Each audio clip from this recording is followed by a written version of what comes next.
Okay, Oak Rovers, this is a video that will help you with standard 7.4.2.1 in the Mca Iii test prep packet. Here's how the standard reads. Use reasoning with proportions to display and interpret data in circle graphs and histograms. Choose the appropriate data display and know how to create the display using a spreadsheet or other graphing technology. Number 1. Use the histogram below to answer parts A and B. Why is this histogram misleading is what part A says. Well, if I look at this histogram, one thing that I find very misleading about it, it looks like the people who are in this section 2 or this bin 2 are twice as many in that as in that bin. And the reason for that is the scale is way off. If I look at the scale here, it starts at 10 and it goes 11, 12, 13, 14, and 15. Really, 1 and 2 are only one difference. 1 goes to 10 and 2 goes to 11. But it looks like there's twice as many things in this bin where number 2 is than there is in number 1.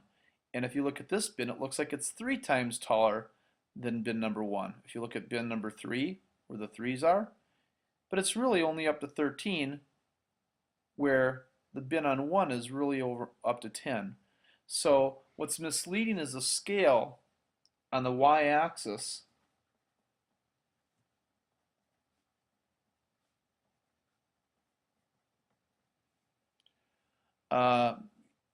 is kind of messed up.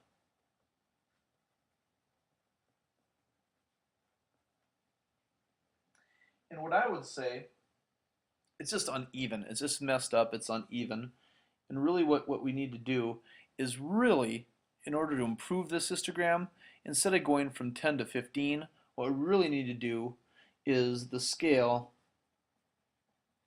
should go from 0 to 15.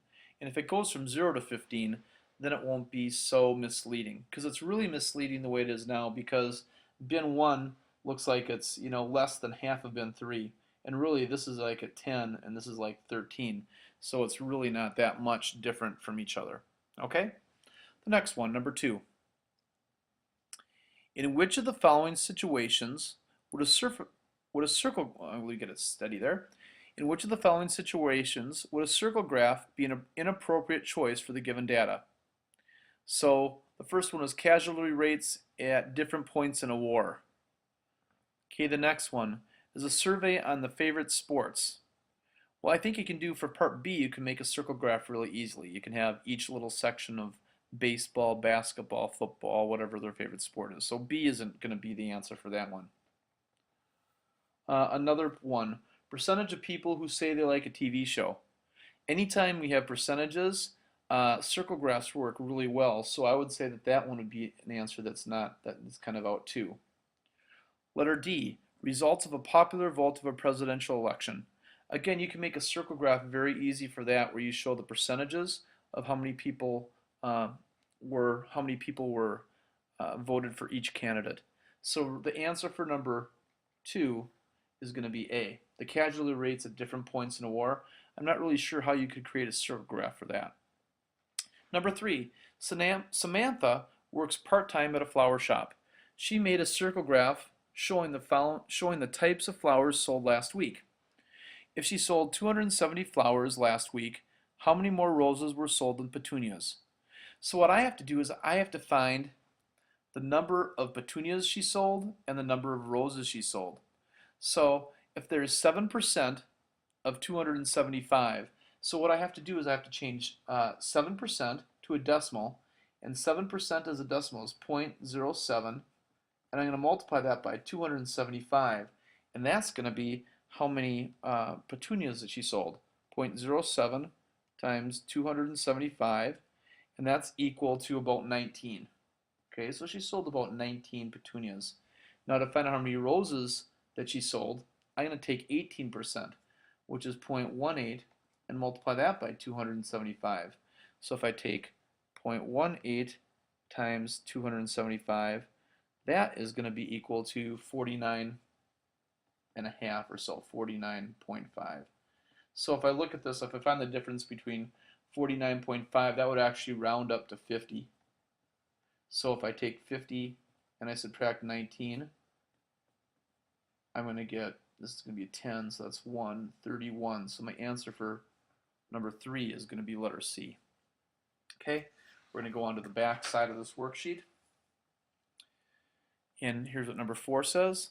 The data in the histogram represented scores on a recent test for one class. Which of the following conclusions cannot be proven? Okay, so the scores right here, looks like there was 2 between 70 or 61 to 70. There are 7 between 71 and 80. There are 5 between 81 and 90. And there are 2 more between 91 and 100. So if I look at these numbers, I have 2, 7, 5, and 2. If I add that all up, 7, 14, 16 total scores. So it's going to be between my 8th and 9th score is where the median is going to be. I just wanted to kind of get that, so I knew that. The students did not understand the test material very well. So can I prove that by looking at that histogram?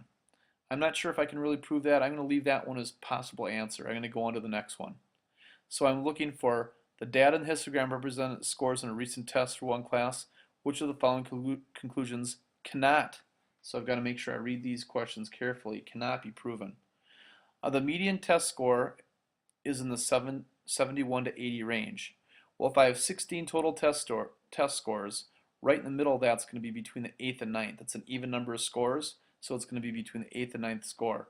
Well, I have 2 here and 7 there, so my 8th and 9th scores are both going to be in the 71 to 80 range. So that one I can prove. I know that my median score is going to be between 71 and 80, so I'm going to cross that out. The same number of people had scores in the 61 to 70 range as in the 91 to 100 range. And if I look at that, I have 2 in the 61 to 71 and 2 in the 91 to 100. So that one I can prove that that's true also. So that one I'm going to cross out also. So it's either A or E, or A or D, excuse me.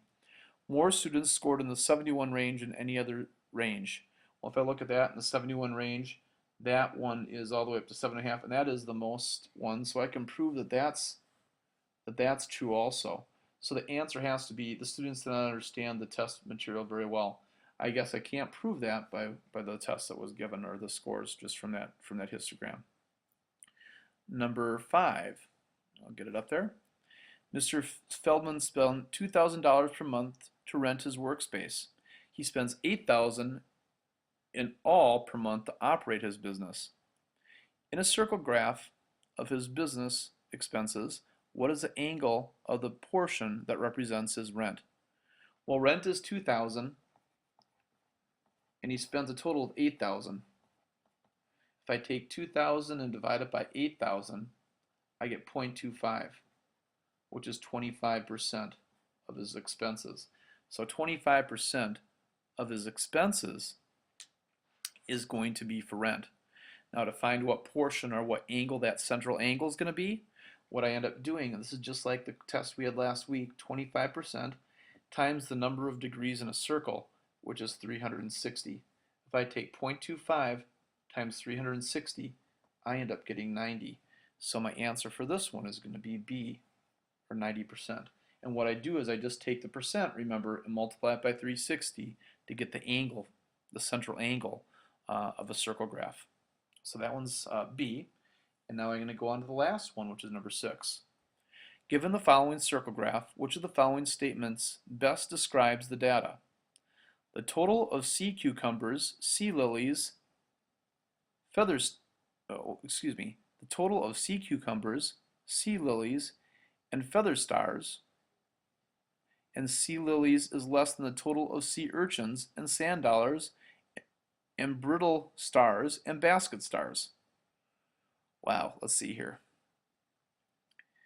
The total of sea cucumbers, which is this bin right there, and sea lilies and feather stars, which is that one, and sea stars, which is that one, is less than the other two. It doesn't look like it's less. That looks like it makes up a little more than half. So I would say that A does not describe the data very well. so that's not true. C stars is about 25% of the total. Well, 25% of that circle, that one looks like it's a possible answer. I'm going to put a little star there that looks like it's a possible good answer. There are fewer sea cucumbers than sea urchins and sand dollars. Sea cucumbers there, and here's sea urchins and sand dollars. Well, this doesn't look like it's fewer than that, so I'm going to say that's not a very good one. And the last one is all above. Well, the only one that really worked in the one above is going to be B. So that's letter B. Now the key to these problems is you really got to read them carefully. And if you do that, you'll have a lot better chance to do well on these types of questions when you take your MCA test.